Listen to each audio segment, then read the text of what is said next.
ACTA, Anti-Counterfeiting Trade Agreement. The name is misleading.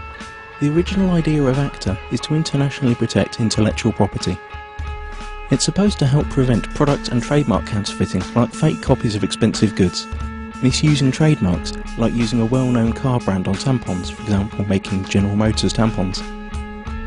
It will safeguard research investments in development of products, e.g. medical patents or pharmaceutical products. It's also supposed to support artists and journalists and allow them to produce higher quality work and internationally harmonise copyright laws.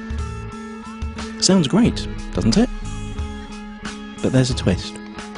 The Oxford English Dictionary defines a counterfeit as, quote, a fraudulent imitation of something else.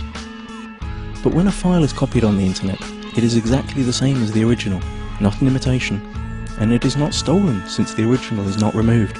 The information is simply being shared free of charge, so counterfeiting has nothing to do with it. Let us explain. Intellectual property is never really defined within ACTA.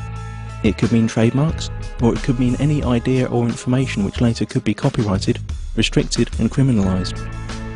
This will have a tremendous effect on the internet as we know it.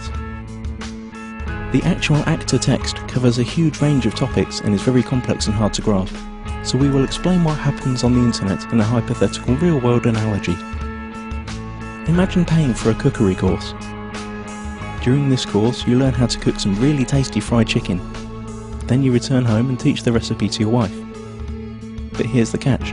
According to ACTA, you are now both criminals since you shared that information for free when only you had paid to learn it. The ACTA regulations are clear. When you're suspected of sharing copyrighted information, depending on the country you live in, then your access to any kind of courses will be blocked, you will be fined or sent directly to prison. But surely no one would find out that you'd shared the knowledge of the secret fried chicken in private at home. And you're right. Under current law, no one would. But ACTA deals with this through excessive surveillance. All your communication will be monitored, and not only yours. Your family, your friends will all be observed, just in case. But you don't need privacy, civil rights or liberties, because you have nothing to hide, do you? Now that you know the principle, let's see how it will be applied on the internet when ACTA comes into effect.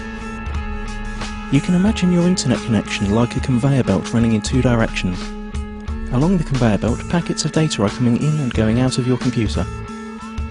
Under ACTA, ISPs, the company you pay for access to the internet, will be forced to open up and inspect every single data package you send or receive to look for copyrighted information.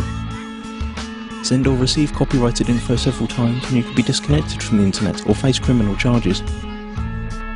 That means if you send an MP3 to your friend through an instant messenger, upload a video of a party which played copyrighted music, or quote a copyrighted newspaper article in an email, you're gone. That's it.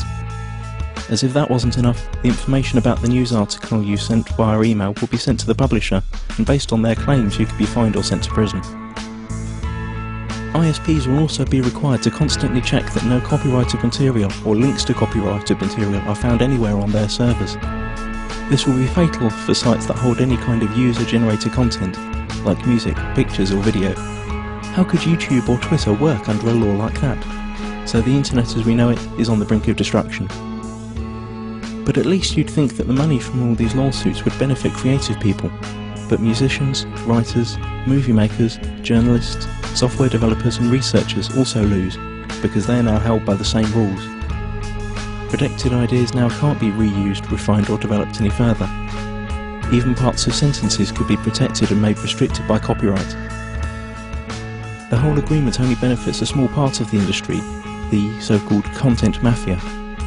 Media publishing companies like the RIAA and the MPAA, who have long tried to solve the internet problem that threatens their obsolete business model. ACTA is the result of their lobbying within the governments that participate in the negotiations. Latest leaks indicate that techniques that bypass the planned content filter and blocking infrastructure will also be made illegal. And the worst thing? It's all done in secret. If you're European, it's even being done by people who haven't been elected by the public. You've already seen where this is heading on YouTube. Videos are unavailable in certain geographical areas. This obsessive copy protection is also a great tool for information suppression. Once all the internet filters and blocking techniques are in place, virtually all information tagged as copyright could be suppressed. Maybe your critical blog or Twitter account, or the video you made about rigged elections and environmental catastrophes, or even the pictures of your kittens. Okay, maybe not your kittens. Not unless you painted a Coca-Cola logo onto their fur. This all sounds unbelievable for everyone who's had even a small glimpse of how the net works. But remember, those who work on the agreement might not have any clue what the internet is about. And once the treaty is signed, their rules will have to be implemented. The consequences we have to deal with are internet censorship, restricted freedom of speech, loss of net neutrality due to the restrictions of the use of certain protocols, total surveillance of all your online activities, loss of freedoms and restriction of civil rights, punishment like losing your internet access, and we will gain nothing. The time to act for the internet is now. Google ACTA. Load your tweets and photoshops, let it be known that no one messes with the internet, and take it to the streets. Stop the Kraken.